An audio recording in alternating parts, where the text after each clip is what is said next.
Iilaw yan pagka may connection dito.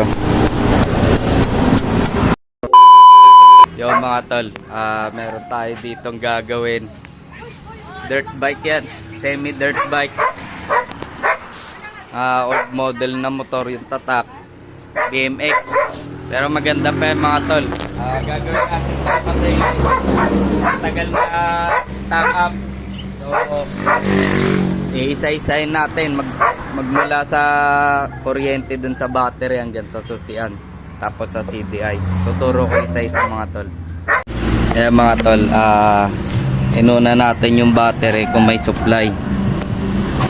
Ayan, umiilaw. Tapos punta tayo doon sa susian. Ito kasi mga tol, nakarekta na to. Ito na yung pinakasusian niya. So tumatawid na yan doon. Test light din natin yan. Ayan mga tol, umiilaw. Okay yung supply ng kuryente.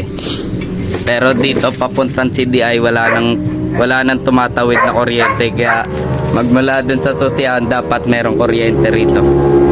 So yun yung gagawin natin mga tol. Yo mga tol, makikita nyo grabe yung kalawang. Tagal na stock to mga tol. Pulsar ang problema, walang trigger. Walang trigger yung pulsar. Para malaman kung sira o okay pa ang pulsar mga tol, iilaw yan pagka may connection dito. Ayan mga tol.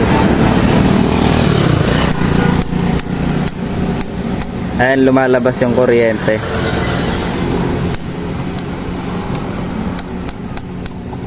So indikasyon yan mga tol, okay yung pulsar. Pero pag sinalpa ko na to, bakit hindi, walang trigger dito, walang lumalabas na kuryente pag tinik ko na. So gagawa natin to ng paraan mga tol. Bibigay ko na rin sa inyo yung diskarte. Ito walang problema yung pulsar kasi nga may lumalabas na kuryente dun eh. Kasi gagana lang to mga tol.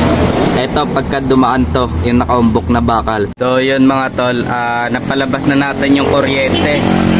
Yung kuryente dito sa CDI. So ang pagkatapos nito, paglabas ng kuryente dyan, pupunta yan doon sa trigger ng ignition coil para gumana to. So test light natin to mga tol. Kasi ito ang ginawa ko mga tol, wala kasing supply na positive yung CDI. So ito yung ginap natin, yung pula niyan papunta dito sa battery. Kasi pag kinik mo nagkakaroon ng kuryente yan mga tol. So okay yung stator nya, okay, walang problema.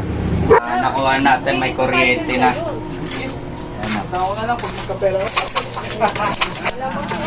Ayan, may kuryente na.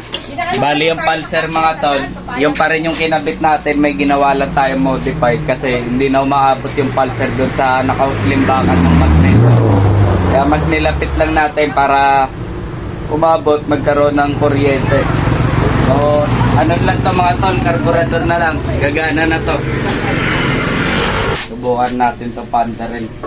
Bali ito, nag-improvise lang muna tayo ng tangke ng gasolina kasi wala na to, kalawang na to. Baga susubukan na natin panda rin. Tapos wala na rin to lang eh.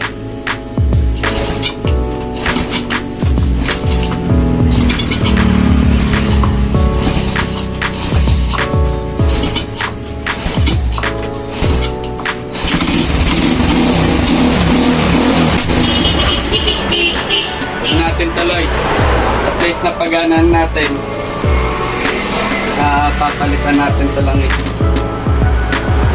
Okay. Isang taon na alas isang taon na stop. Tingnan nyo naman yung itsura. So yun na mga tol.